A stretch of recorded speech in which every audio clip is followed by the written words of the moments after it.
நம் ஆன்மாவுக்கு நன்மை பயக்கும் இயேசுவின் போதனைகள். இயேசுவின் போதனைகள் ஏழை கிறிஸ்தவ மக்களின் ஒழுக்கங்களை மேம்படுத்துவதற்காக, அதாவது மொராலிட்டி அட்வான்ஸ்மெண்ட் என்பதற்காக உருவாக்கப்பட்டது, போதிக்கப்பட்டது. அதில் இயேசு சொன்னது, பாறை மேல் வீடு கட்டுங்கள். இதனை மத்தேயு 7ஆம் அதிகாரம் 21 முதல் 29 இறைவசனங்களில் நாம் வாசிக்கிறோம். இயேசு கலிலேயாவை சுற்றி ஜெப ஆலயங்களில் போதித்து கொண்டிருக்கிறார். ஏராளமான மக்கள் அவரை பின்தொடர்ந்து வருகிறார்கள். கூட்டத்தை கண்டு அவர்களுக்கு கற்பிக்க தொடங்கிறார்.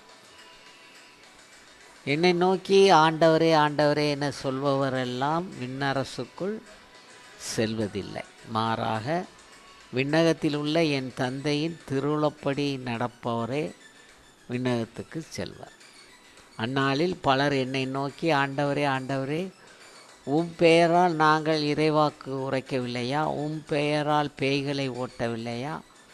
உம் பெயரால் வல்ல செயல்கள் பல செய்யவில்லையா என்பர்.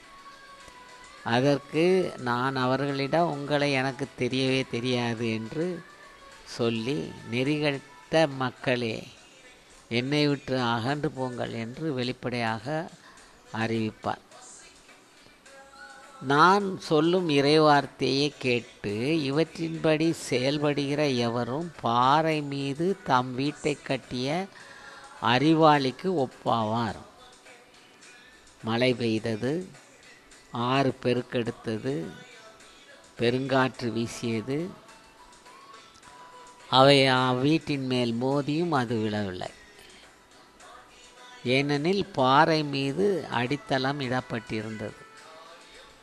நான் சொல்லும் இந்த வார்த்தைகளை கேட்டு இவற்றின்படி செயல்படாத எவரும் மணல் மீது தம் வீட்டை கட்டிய அறிவிலிக்கு ஒப்பாவார். மழை பெய்தது, ஆறு பெருக்கெடுத்தது, பெருங்காற்று வீசியது, அவை அவ்வீட்டை தாக்க அது விழுந்தது. இவ்வாறு பேரழிவு நேர்ந்தது. இயேசு இவ்வாறு உரையாற்றி முடித்த பின்பு அவரது போதனையை கேட்ட மக்கள் அனைவரும் வியப்பில் ஆழ்ந்தனர். இயேசு மறைநூல் அறிஞரை போலன்றி அதிகாரத்தோடு அவர்களுக்கு கற்பித்தார். என்னுடைய இந்த வார்த்தையை கேட்டு அதன்படி நடக்கிறவர்கள் அனைவருமே பாறையின் மீது தம் வீட்டை கட்டிய ஒரு விவேகமுள்ள மனிதரோடு ஒப்பிடுகிறார். நம் வாழ்க்கையை பாறையாக நினைக்க வேண்டும். அந்த பாறையில் நாம் செய்யும் அனைத்து காரியங்களும் கட்டடம் கட்டி அவரின் அழைப்புக்கு ஏற்றாற்போல் நமது கட்டடத்தை கட்டி எழுப்ப வேண்டும். எவ்வளவு ஆர்வத்தோடு செவி சாய்க்கிறோமோ, செயல்படுகிறோமோ, அதுக்கு திருத்தூதர்களும் இறைவாக்கினர்களும் அடித்தளமாக இருந்து இயேசுவே மூளைக்கல்லாகவும் அமைந்து நம் வாழ்வு சிறப்பாக அமையும் என்று பவுலடியார் சொல்கிறார். எபேசியர் 2ஆம் அதிகாரம் 20ஆம் வசனம். கடவுள் என்ற பாறை மீதுள்ள நம்பிக்கையில் வாழ்க்கையை கட்டி எழுப்புங்கள். ஆண்டவர் என் கற்பாறை, என் கோட்டை, என் மீட்பர், என் இறைவன், நான் புகலிடம் தேடும் மலை, அவரே என் கேடயம், எனக்கு மீட்பளிக்கும் வல்லமை, என் அரண் என்று திருப்பாடலிலும் நாம் வாசிக்கிறோம். 18ஆம் திருப்பாடல் 2ஆம் வாசகம். உண்மையாகவே என் கற்பாரையும் மீட்பும் அவரே, என் கேடையும் அவரே, எனவே நான் சிறிதும் அசைவுறேன். திருப்பாடல் 62 2ஆம் இறைவாசகம்.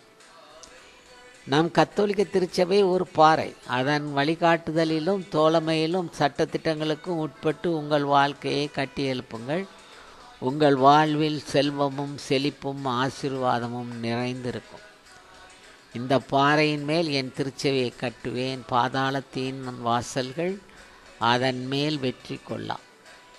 மத்தேயு அதிகாரம் 16:18 இறைவசனம்.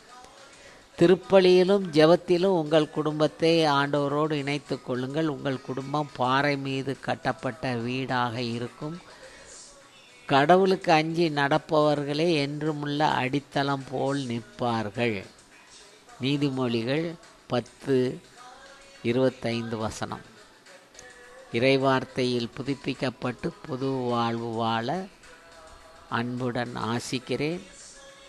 இறைவனுடைய அன்பும் ஆதரவும் அருளும் என்றும் உங்களோடு தங்கும். இயேசு கிறிஸ்துவின் பெயராலே ஆமென்.